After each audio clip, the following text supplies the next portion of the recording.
रुकिए, एक पल के लिए रुकिए। अभी जो आप सुनने वाले हैं वो केवल एक सामान्य धार्मिक कथा नहीं है। ये वो रहस्य है जो हजारों वर्षों से छुपा हुआ है, गरुड़ पुराण के उन पन्नों में छुपा हुआ जिन्हें बहुत कम लोगों ने सच में समझा। हम सब अपने जीवन में एक बात जरूर सुनते आए हैं, बेटी लक्ष्मी होती है। लेकिन क्या आपने कभी खुद से यह प्रश्न पूछा है कि आखिर ऐसा क्यों कहा जाता है? क्या यह केवल समाज की एक भावनात्मक बात है या इसके पीछे कोई गहरा आध्यात्मिक रहस्य छुपा है? जरा एक पल के लिए सोचिए। दुनिया में हर दिन लाखों बच्चे जन्म लेते हैं, लेकिन क्या आपने कभी सोचा कोई बच्चा इसी घर में क्यों जन्म लेता है? इसी मां की कोख में क्यों आता है? इसी पिता की संतान क्यों बनता है? और सबसे बड़ा सवाल, जब किसी घर में बेटी जन्म लेती है तो क्या वो सिर्फ एक घटना होती है या वो भगवान का चयन होता है? अगर वो चयन है तो भगवान किसे चुनते हैं? किस पिता को, किस मां को, किस आंगन को? और सबसे गहरी बात, क्या आपका घर उस चयन के योग्य है? आज हम गरुड़ पुराण के उन रहस्यों को समझेंगे जो बताते हैं बेटियां किस घर में जन्म लेती हैं, क्यों लेती हैं और उनके जन्म का परिवार के भाग्य से क्या संबंध होता है। लेकिन इस वीडियो को अंत तक जरूर देखिए, क्योंकि जो सत्य अंत में सामने आएगा वो शायद आपके जीवन का नजरिया बदल देगा।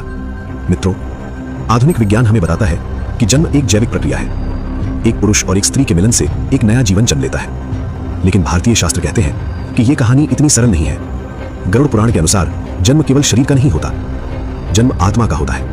और आत्मा वहां नहीं जाती जहां केवल स्थान हो, वो वहां जाती है जहां उसका कर्म, संबंध और उद्देश्य जुड़ा होता है। गरुड़ पुराण में भगवान विष्णु के वाहन गरुड़ और यमराज के बीच एक गहरा संवाद वर्णित है। इस संवाद में यमराज बताते हैं कि जब कोई व्यक्ति मृत्यु को प्राप्त होता है तो उसकी आत्मा तुरंत समाप्त नहीं होती, वो एक यात्रा पर निकलती है। ये यात्रा कई लोगों से होकर गुजरती है। इस दौरान उसके कर्मों का आकलन होता है। फिर यह तय किया जाता है अगला जन्म कहां होगा, किस परिवार में होगा, किस देश में होगा, किस परिस्थिति में होगा। यह सब किसी संयोग से नहीं होता, यह सब कर्मों के सूक्ष्म गणित से तय होता है। अब जरा इस बात को समझिए, अगर हर जन्म कर्मों के आधार पर तय होता है तो बेटी का जन्म भी उसी नियम का पालन करता है। जब कोई आत्मा बेटी के रूप में जन्म लेती है तो वो किसी भी घर में नहीं आती, वो उस घर में आती है जहां उसका कोई गहरा संबंध होता है। कभी वो संबंध पिछले जन्मों का होता है, कभी वो संबंध अधूरे कर्मों का होता है और कभी वो संबंध एक बड़े उद्देश्य का होता है। इसलिए कई बार आपने देखा होगा कुछ घरों में बेटी के जन्म के बाद अचानक सब कुछ बदल जाता है। घर का माहौल बदल जाता है। जहां पहले तनाव था वहां हंसी सुनाई देने लगती है, जहां पहले कठोरता थी वहां कोमलता आने लगती है। और कई बार तो ऐसा भी होता है बेटी के जन्म के बाद घर की आर्थिक स्थिति भी सुधरने लगती है। लोग इसे संयोग कहते हैं, लेकिन शास्त्र इसे कहते हैं ऊर्जा का परिवर्तन।